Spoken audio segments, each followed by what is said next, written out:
Assembly సమావేశంలో చంద్రబాబు మాట్లాడుతున్నారు. ఇప్పుడు లైవ్ చూద్దాం. మాటల్లో చెప్పడం కాదు, చేష్టల్లో చేసి చూపించాల్సిన అవసరం ఉంది. తెలుగుదేశం పార్టీ సిద్ధాంతం జెండర్ ఈక్విటీ ద్వారా, ఆడవారికి సమాన హక్కులు కల్పించడం ద్వారా వారిని ఆర్థికంగా, రాజకీయంగా, సామాజికంగా పైకి తేవాల్సిన బాధ్యత మనందరిపైన ఉంది. ఇప్పటికి కూడా మనం వివక్ష చూపిస్తూనే ఉన్నాం. ఎవరైనా మహిళలను చూస్తే మనకందరికి కూడా ఒక చిన్న చూపు, మీకేం తెలీదు, మీరుండండి అనే విధంగా మాట్లాడుతున్నాం. రెండో విషయం మీరు చూస్తే అధ్యక్ష, చిన్నప్పుడు తల్లిదండ్రులపైన ఆధారపడతారు, పెద్ద అయిన తర్వాత భర్తలపైన ఆధారపడతారు, మళ్ళీ ముసలి వాళ్ళైతే పిల్లలపైన ఆధారపడతారు. కానీ ఎప్పుడు కూడా వివక్ష చూపిస్తూనే ఉంటారు. అందుకే ఈరోజు గర్వంగా చెప్పగలుగుతున్న మహిళా సాధికారత ప్రారంభమైంది తెలుగుదేశం పార్టీతోనే ప్రారంభమైందని చెప్పి కూడా గర్వంగా చెప్పగలుగుతున్నాను. 86లో అధ్యక్ష మహిళలకు ఆస్తిలో సమాన హక్కు ఇచ్చాడు ఎన్టీ రామారావు గారు. అంతవరకు వారసత్వంగా మనం ఒక్కసారి చూస్తే ఆస్తిలో సమాన హక్కు లేదు. ఆడపిల్లలుంటే పెళ్లిళ్ళు చేసి పంపించేస్తున్నాం, ఆస్తిలో హక్కు లేని పరిస్థితి తీసుకొస్తున్నాం, సెక్యూరిటీ ఇవ్వలేని పరిస్థితికి వచ్చాం. అది తీసుకొచ్చిన తర్వాత అధ్యక్ష డిమాండ్ చేసే పరిస్థితికి వచ్చారు ఆడబిడ్డలు. I'm proud to say that. ఎవరైనా సరే అది అయిన తర్వాత ఈరోజు చూస్తే 40 ఏళ్ల తర్వాత మనం ముందే తీసుకొస్తే 2005లో దేశంలో దీన్ని చట్టంగా తీసుకొచ్చారు, మహిళలకు ఆస్తిలో సమాన హక్కుని. అయితే మన రాష్ట్రంలో మనం అందరం గుర్తుపెట్టుకోవాల్సిన అవసరం ఉంది. తల్లికి చెల్లికి ఆస్తిలో వాటా ఇవ్వని వ్యక్తి నిన్నటి వరకు ఈ సభలో కూర్చొని ముఖ్యమంత్రిగా ఉన్నాడంటే ఏ విధంగా సభవో నాకైతే అర్థం కావడం లేదు. నేనేదో విమర్శించాలని విమర్శించడం లేదు. ఇచ్చిన వాటాల మీద కోర్టుకు పోయి అది కూడా ఇవ్వను అనే పరిస్థితి వచ్చారంటే ఇంకా ఆస్తిలో సమాన హక్కు మీద మాట్లాడడం కానీ, మహిళల గురించి మాట్లాడే హక్కు అలాంటి వ్యక్తులకు ఉంటుందా అని అడుగుతున్నాను అధ్యక్ష.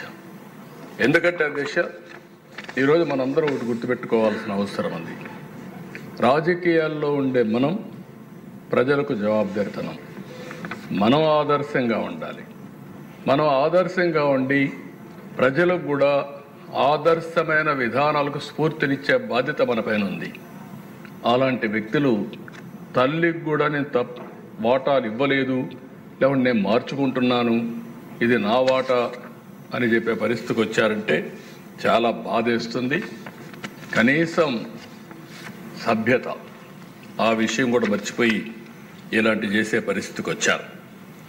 అదే సమయంలో అధ్యక్ష తెలుగుదేశం పార్టీ మహిళల్లో విద్యను ప్రోత్సహించాలని ఈరోజు చేసింది కాదు. 1983లో దేశంలో మొట్టమొదటిసారిగా మహిళా విశ్వవిద్యాలయం ద్వారా ఆడబిడ్డల్లో చదువుకోవాలని స్ఫూర్తి ఇచ్చిన పార్టీ తెలుగుదేశం పార్టీ అని చెప్పి కూడా నేను మీకు తెలియజేస్తున్నాను. దాంతో ఆగలేదు అధ్యక్ష. అక్కడి నుంచి మీరు ఒకసారి చూస్తే ప్రతి కిలోమీటర్కి నేను ముఖ్యమంత్రిగా ఉన్నప్పుడు ఒక ఎలిమెంటరీ స్కూల్ పెట్టాం, ప్రాథమిక పాఠశాల. 3 కిలోమీటర్లు ఒక అప్పర్ ప్రైమరీ స్కూల్ పెట్టాం. ప్రతి 5 కిలోమీటర్కి ఒక హై స్కూల్ పెట్టాం. మండలానికి ఒక జూనియర్ కాలేజీ పెట్టాం. ప్రతి డివిజన్కి ఒక కోఆప్ ఇంజనీరింగ్ కాలేజ్ పెట్టాం. జిల్లాకు మెడికల్ కాలేజ్, వందలాది కాలేజీలు తీసుకొచ్చాం. ఓసారి పబ్లిక్ పాలసీ అనేది చాలా పవర్ఫుల్ దిశ. ఈరోజు మనం మాట్లాడుకుంటున్నాం. ఈ సభ ద్వారా కొన్ని ఆలోచనలు వస్తాయి. మీరిచ్చే ఆలోచనలు ఏ విధంగా స్ఫూర్తిదాయకంగా భవిష్యత్తులో ఉంటాయంటే కొన్ని ఎగ్జాంపుల్స్ కూడా ఉంటాయి. ఈరోజు మీరు చూస్తే నేను 95లో ముఖ్యమంత్రి అయినప్పుడు మహిళా ఎంపవర్మెంట్ కోసం ఆలోచిస్తూ ఉంటే 2 ప్రధానమైన డెసిషన్, చాలా డెసిషన్ తీసుకున్నాం. అందులో 2 ప్రధానమైన డెసిషన్స్, ఒకటి డాక్రా ఉమెన్ ద్వారా ఎంపవర్మెంట్ చేయాలనేది ఒక నిర్ణయం, రెండో నిర్ణయం విద్య, ఉద్యోగాల్లో, రాజకీయాల్లో మహిళలకు 33% రిజర్వేషన్స్ పెట్టాలని చెప్పి నిర్ణయించాను అధ్యక్ష. ఆ రోజు చాలామంది యువత నన్ను వ్యతిరేకించారు, అన్నారు ఈరోజు 33% పెడుతున్నారు, ఈ రిజర్వేషన్లో మహిళలు 55-60% వచ్చేస్తారు, మా పరిస్థితి ఏంటంటే నేను ఒక మాట చెప్పాను, మీకు ఇన్ని సంవత్సరాలు అనుభవించారు, ఒకవేళ బ్యాక్లాగ్ ఒకటి ఉంది, కొన్ని రోజులు వాళ్ళకు కూడా వస్తే నష్టం లేదు, మీరు స్వాగతించమని చెప్పాను అధ్యక్ష. నేను గర్వంగా చెప్పగలుగుతున్నా, ఈరోజు నేను చాలా దిక్కులు అడుగుతున్నాను. వైఫ్ అండ్ హస్బెండ్ ఇద్దరు ఐటీ ప్రొఫెషనల్స్ అయ్యారు. ఇది ఆ రోజు పెట్టిన నిర్ణయం వల్ల 33% రిజర్వేషన్ల వల్ల ఆడబిడ్డలు చదువుకోగలిగారు. అంత మునుపుండే సమస్య డౌరీ సమస్య లేదు, ఇప్పుడు రివర్స్ డౌరీ ఇచ్చే పరిస్థితి వస్తున్నారు, ఆడబిడ్డలకు డౌరీ ఇచ్చే పరిస్థితి వస్తున్నారు. డబ్బులిచ్చి కొనుక్కునే కన్యాశుల్కం నేను అనడం లేదు, ఆ పరిస్థితి వద్దు. అలాంటి ఒక రిఫార్మ్, ఒక పబ్లిక్ పాలసీ ఇంపాక్ట్ ఎంత వస్తుందో ఇది ఒక ఉదాహరణ మాత్రం అధ్యక్ష.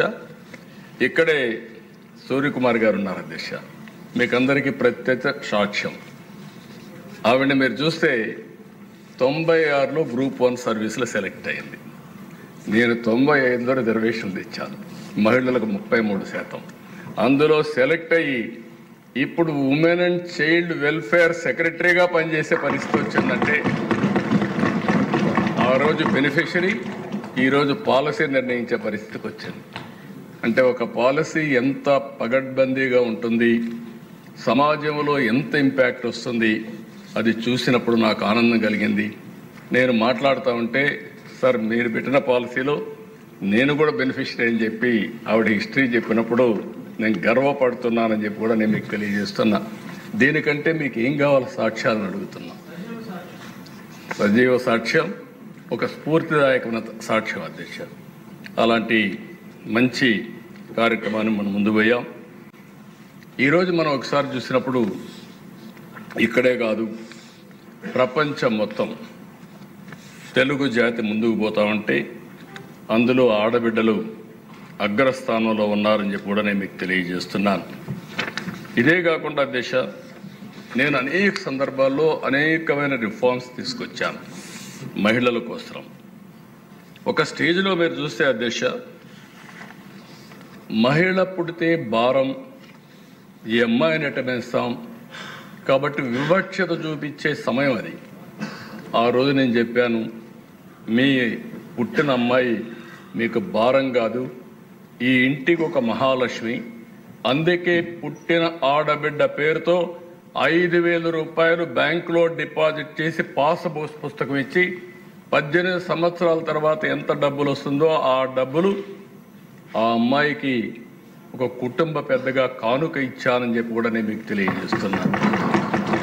ఇటీవల నేను హైదరాబాద్లో అపోలో హాస్పిటల్కి పోతే ఒక బెనిఫిషరీ తీసుకొచ్చి మీరు ఇచ్చిన డబ్బుల వల్ల నేను చదువుకొని ఈ స్థాయికి వచ్చారని చెప్పే పరిస్థితికి వచ్చారు అధ్యక్ష.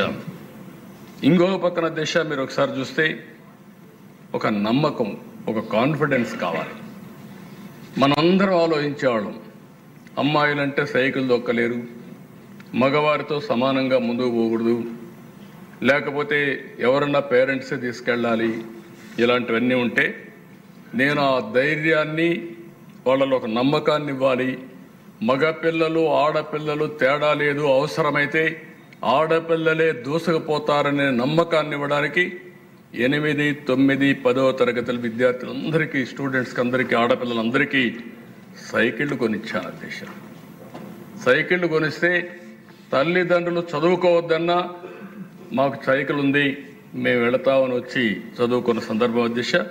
అలాంటి ధైర్యాన్ని ఇవ్వగలిగాం. ఇంకో పక్కన అధ్యక్ష స్పీకర్గా కూడా ప్రతిభా భారతిని పెట్టాం. నేను పెట్టిన ఉద్దేశం కూడా ఆ రోజు ఇక్కడ కూర్చున్న వాళ్ళు అధ్యక్ష అన్నప్పుడు ఒక మహిళా స్పీకర్ని చూస్తే గౌరవం పెరుగుతుంది, ఆడబిడ్డల్లో కూడా ఒక నమ్మకం వస్తుందనే ఉద్దేశంతో ఆ రోజు పెట్టాం. ఈరోజు అధ్యక్ష president of India Narendra Modi గారి నాయకత్వంలో ఒక మహిళ దేశ రాష్ట్రపతి. ఒక ఆర్థిక మంత్రి నిర్మలా సీతారామన్ గారు, ఇక్కడ ముగ్గురిని మంత్రులుగా పెట్టాం. 21 మంది ఎమ్మెల్యేలుగా ఉన్నారు. ఈరోజు దిశ 5%తో 8%తో ప్రారంభమైనటువంటి రాజకీయ రిజర్వేషన్లు స్థానిక సంస్థల్లో నేను 95లో 33% చేశాను. ఇది ఈరోజు 50% అయింది. దేశంలో మొన్నే బిల్లు పాస్ చేశారు, 33% రిజర్వేషన్లు. నెక్స్ట్ అసెంబ్లీకి వచ్చే లోపల డీలిమిటేషన్స్ అయిపోతే ఈ రిజర్వేషన్లు వస్తే 33% ఆడబిడ్డలు ఈ సభలో ఉంటారు. 70 మంది దగ్గర 75 మంది ఆ రిజర్వేషన్ ప్రకారం 1/3 ఉంటారు. మంత్రులు కూడా 1/3 ఉంటారు. ఇది శుభ పరిణామం అని చెప్పి కూడా నేను మీకు తెలియజేస్తున్నా. ఏదైతే నేను చెప్పానో రాజకీయంగా ఆర్థికంగా ఈ రెండు పైకి వస్తే సామాజికంగా ముందుకు పోయే పరిస్థితి వస్తుంది. అది జరుగుతుంది. ఇంకో పక్క దిశ, ఓసారి మనందరం ఆలోచిస్తూ ఉంటాం, ఆడవాళ్ళు కొన్ని పనులే చేయగలుగుతారని. ఇది వారసత్వంగా వచ్చిన సమస్య కూడా. ఈవెన్ విలేజ్లో కూలికి పోతే ఆడవాళ్ళకు ఒక కూలి, మగవాళ్ళకు ఒక కూలి. అంటే వీళ్ళు శారీరకంగా స్ట్రాంగ్గా ఉండరనే ఆలోచన దిశ. నేను మొన్న ఒక మాట చెప్పాను, మగవాళ్ళకంటే కోప్పడద్దండి, ఇక్కడుండే మగవాళ్ళంతా కూడా ఇది కావాల్సిన పని లేదు. మగవాళ్ళ కంటే ఆడబిడ్డలు తెలివైన వాళ్ళని నేను ఒక స్టేట్మెంట్ ఇచ్చాను. కొంతమంది నన్ను అపోజ్ చేశారు. చాట్ జీపీటీని అడగమన్నాను. చాట్ జీపీటీ అడిగితే అది చెప్పింది ఏంటంటే, మగవాళ్ళకి లెఫ్ట్ బ్రెయిన్ పనిచేస్తుంది,